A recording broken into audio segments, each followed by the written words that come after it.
In the summer of 2019, Turkey was removed from the F-35 fighter program by the United States because Turkey had acquired Russia's S-400 surface-to-air missile system. Was that a dangerous strategic blunder by Turkey, or a forward-thinking strategic move? In an article for the Jamestown Foundation on July 27, 2020, Can Kasapoglu argues that Turkey's decision to opt for the S-400 air and missile defense system, which led to Turkey being expelled from the F-35 program by the United States, has now left Turkey without a fifth-generation fighter. Further, Kasapoglu alleges that Turkey's own fifth-generation project is at least 10 years away from being deployed. Kasapoglu argues that Turkey is thus in serious strategic trouble, made of its own decision to acquire the S-400. Kasapoglu is correct in pointing out that Turkey has been expelled from the F-35 program, and that this expulsion is the result of Turkey's pursuit of the S-400 system. But why did Turkey feel the need to acquire the S-400 from Russia, knowing full well that the US would exclude it from the F-35 program? The answer is in the technology. The S-400 is indeed a very high-end anti-aircraft and anti-missile system. Analysts point out that it can interdict targets from a distance of over 400 kilometers, including those with some stealth capability. It can intercept cruise missiles and has an anti-ballistic missile capability, something becoming increasingly important in Turkey's regional security complex and indeed globally. The system serves as an effective deterrent against punitive strikes launched against Turkey by superpowers operating in the Mediterranean or wider Middle East, and is far superior to anything offered to Turkey by NATO, and beyond what Turkey's own technological capabilities will be in the near future. This is in spite of Turkey's immense progress in unmanned flight technology in recent years.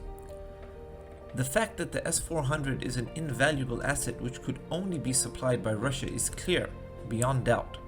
However, was it worth the cost of getting Turkey kicked out of the F-35 program? For that, we need to ask how critical an asset the F-35 was for Turkey and its aerial combat readiness. In order to answer this, Turkey's alternatives must be considered. Currently, the backbone of Turkey's air capabilities is the F-16 Block 50, the world's leading fourth-generation fighter. How does it compare with the F-35B? In point of fact, the F-16 is a notably faster fighter plane than the F-35, with a top speed in excess of Mach 2, surpassing the F-35's Mach 1.6 top speed. The climb rate of the F-16 is phenomenal, climbing at a rate of 50,000 feet per minute, about 10% faster than the F-35. The F-16 is about 4 times quieter to the human ear than the F-35. Most tellingly, in 2019, in large-scale war games in the United States, the F-16 outperformed the F-35 in dogfight contests. So, from a flight parameters perspective, the F-16 airframe provides a positively comparable platform vis-a-vis the F-35. However, the great advantage of the F-35 over preceding platforms is in its avionics, specifically its standoff targeting capability, which enables the F-35 to engage targets from beyond the range of most air defense platforms.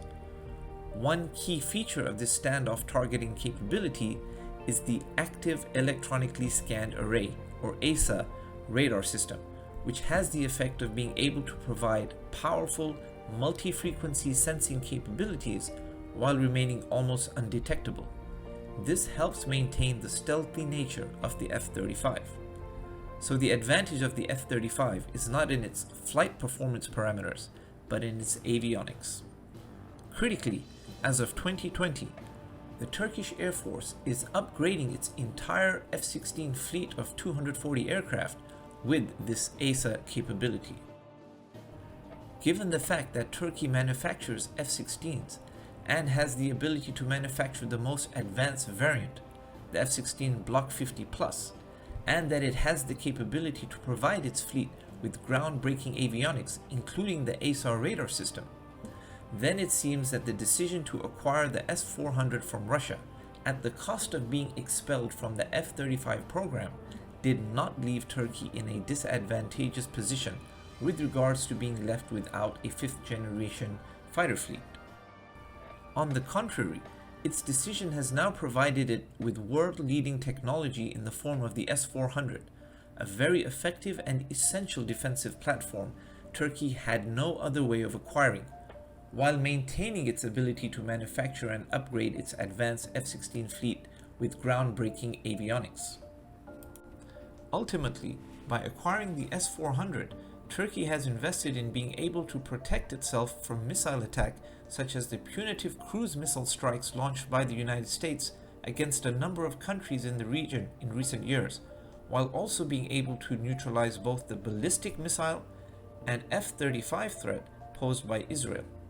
At the same time, it maintains and enhances its offensive air capabilities with the expansion and further avionic upgrade of its F-16 fleet.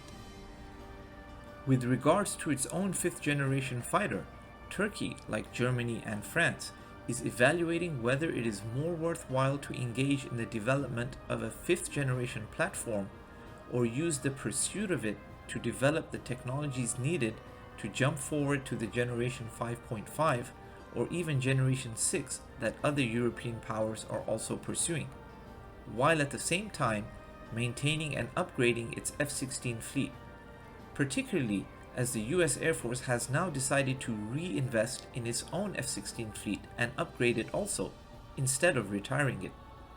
For now, it appears Turkey has made the correct strategic decision for its immediate compulsions and medium-term future. I'm your host, Dr. Omar Khan. Thank you for joining me on Insight.